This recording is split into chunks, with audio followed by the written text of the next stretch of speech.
J'ai été en prison pendant 20 ans. Tu connaîtras la routine en y retournant. Où est Henry Allen? The Flash de la CW capture avec aisance la joie et l'exubérance du bolide écarlate à la télévision. La série avait du cœur, un casting charmant, de grands méchants et s'inspirait des comics. Elle s'est ensuite perdue entre voyages temporels, budget très bas et intrigues répétitives. Après 9 saisons, Flash a perdu sa connexion à la force véloce. C'est quoi ce bordel? Je me pose la même question. Littéralement. Le cœur battant de toute série longue est le personnage principal, et, plus précisément, l'acteur vedette qu'il incarne. Dans le cas de Flash, on ne peut pas rêver d'un meilleur acteur principal que Grant Gustin. Son charisme et sa répartie reflètent exactement ce que le public imaginait du Flash en 2014. Le problème, c'est que ce n'est pas totalement fidèle à l'œuvre originale, car il mélange 2 versions populaires du personnage. Ce choix, bien que critiqué par certains fans, a permis à la série de durer 9 saisons. Barry Allen est le deuxième Flash. Expert en criminalistique, il a acquis la capacité de courir très vite après un accident mystérieux. Héros inébranlable, un peu rigide et conventionnel, comme de nombreux héros de l'âge d'argent. Wally West est le 3e Flash, succédant à Barry après sa mort lors de la crise des Terres Infinies. L'ancien enfant, Flash et neveu de Barry, est un farceur, un idiot joueur, et il a un cœur en or. La série télévisée a choisi de fusionner ces 2 personnages en un seul. Ils ont donné à Barry de la série télévisée l'histoire tragique de voir sa mère mystérieusement assassinée et son père injustement emprisonné pour ce crime. Devenu enquêteur de scènes de crime après un accident étrange, il a aussi hérité de la personnalité blagueuse et de l'humour de Wally. C'est une traînée rouge qui quitte la scène ici. Qu'est-ce que tu vois?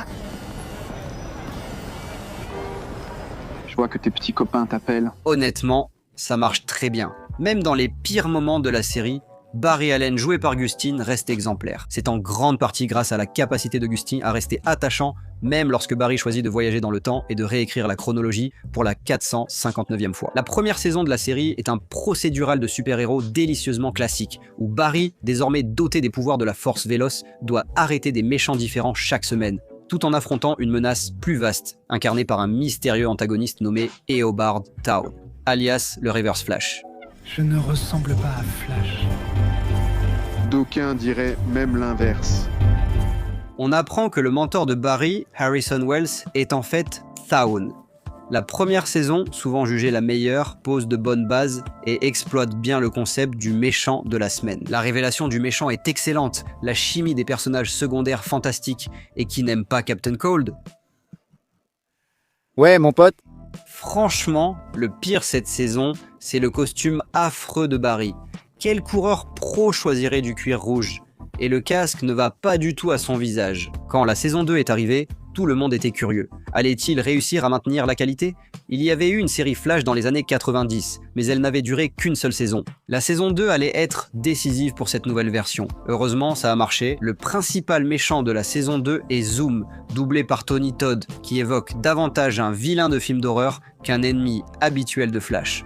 On découvre aussi Teddy Sears en Jay Garrick, Flash d'une autre terre. Zoom est finalement Jack Garrick, un rebondissement prévisible.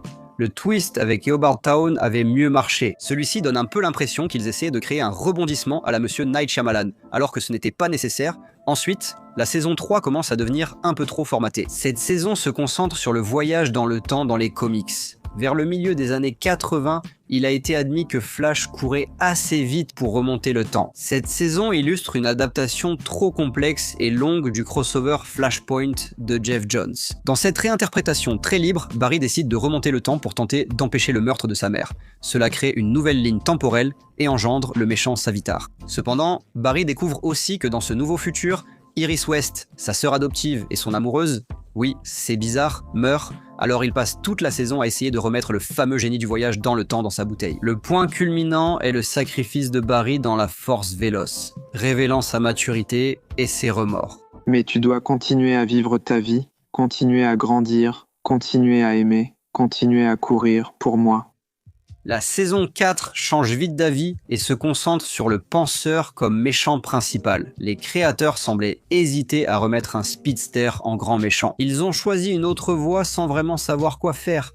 L'événement majeur de la saison, Barry a un nouveau costume. Toujours en cuir, un peu trop sombre, mais ça progresse. Sa cagoule est laide, les 2 éclairs sur la tête affreux. Passons à la saison 5. Oh, encore un costume. Cette fois, pas de sangle au menton sur la cagoule. La couleur est mieux. La texture n'est plus du cuir. Mais quelle horreur, cette cagoule! L'intrigue de la saison 5 est confuse et la série montre des signes d'essoufflement. Le concept simple est délaissé pour une intrigue principale sur toute la saison, avec divers méchants secondaires. La fille de Barry, du futur alternatif, apparaît. Un tueur en série avec des super pouvoirs apparaît, tout comme Godspeed de Joshua Williamson. C'est juste, mais comme toutes les séries de la CW, les failles apparaissent à ce stade.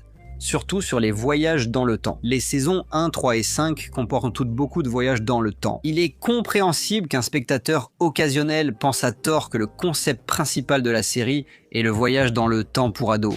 C'est trop. Tu sais, parfois je cours si vite que je remonte un peu le temps, mais je ne peux pas faire ce que tu fais.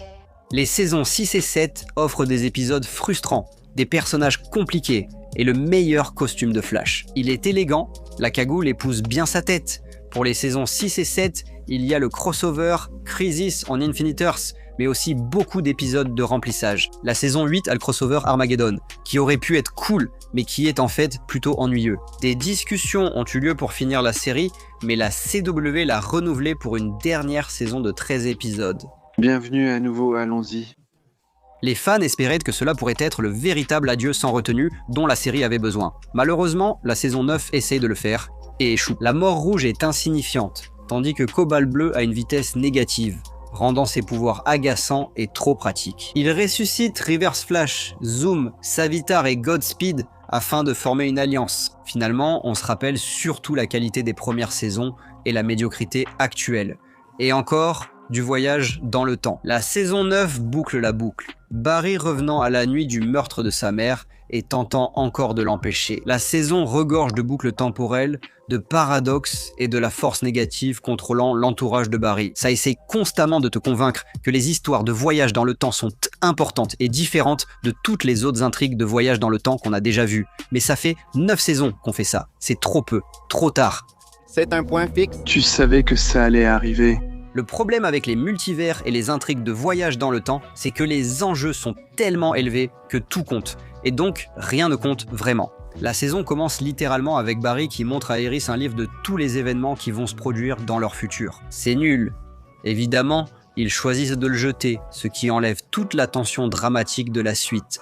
Flash était une excellente série. La première saison est un excellent exemple de narration de super-héros à la télévision. Mais au fur et à mesure que la série avançait, elle n'a pas vraiment réussi à trouver le moteur narratif capable de soutenir les idées de plus en plus ambitieuses auxquelles elle s'attaquait. Flash semble être le rare exemple d'une série qui n'a pas été gâchée par ses saisons ultérieures. D'autres récits de longue haleine s'effondrent sous leur propre poids. Mais Flash, les gens semblent toujours aimer et apprécier à quel point les premières saisons étaient excellentes. Et ils passent sous silence à quel point les saisons suivantes sont devenues alambiquées et sans direction. La série est vraiment un parfait exemple que si vous choisissez bien votre super-héros, le public pardonnera beaucoup de choses. La série montre tout ce qu'ils ont raté avec le Barry d'Ezra Miller, qui ne court même pas bien. Heureusement, il y a la série Flash. Pour les fans de longue date du bolide écarlate, cette série a vraiment expliqué pourquoi vous aimez Flash. On aurait quand même probablement pu se passer de toute cette histoire de sœur petite amie, cependant, ce discours sur Flash, les timelines alternatives et l'horreur existentielle me fait réfléchir. J'ai récemment commencé Reverse 1999, c'est super amusant. Jeu de rôle sur des aventures spatio-temporelles, avec une narration aussi excellente que la saison 3 de Flash. Le jeu traite d'une rupture spatio-temporelle où le temps recule depuis 1999. Franchement, ces graphismes sont impressionnants. Le jeu explore sans crainte des thèmes et personnages plus sombres et complexes, tant dans son univers que dans ses intrigues. Il respecte profondément ses personnages et s'engage dans la narration et l'univers des développeurs, comme DC et R 1999, qui crée des récits à la fois ancrés et fantastiques, emmenant les joueurs dans des aventures inattendues. En matière de narration, R 1999 trouve un excellent équilibre entre ce qui semble élevé et ce qui paraît humain, ce qui aide les personnages et les récits à paraître authentiques et vécus. Le jeu, inspiré de Lucy, Inception et la légende de 1900 crée ainsi quelque chose de nouveau et différent. L'intrigue, le rythme et les thèmes visent à créer quelque chose de vraiment nouveau et excitant. Si vous cherchez un jeu de rôle ou une activité entre 2 épisodes de Nerdstalgique, jetez-y un œil. Suivez le lien ci-dessous pour vivre l'aventure. Peut-être tenterez-vous bientôt de percer les secrets de la tempête vous-même.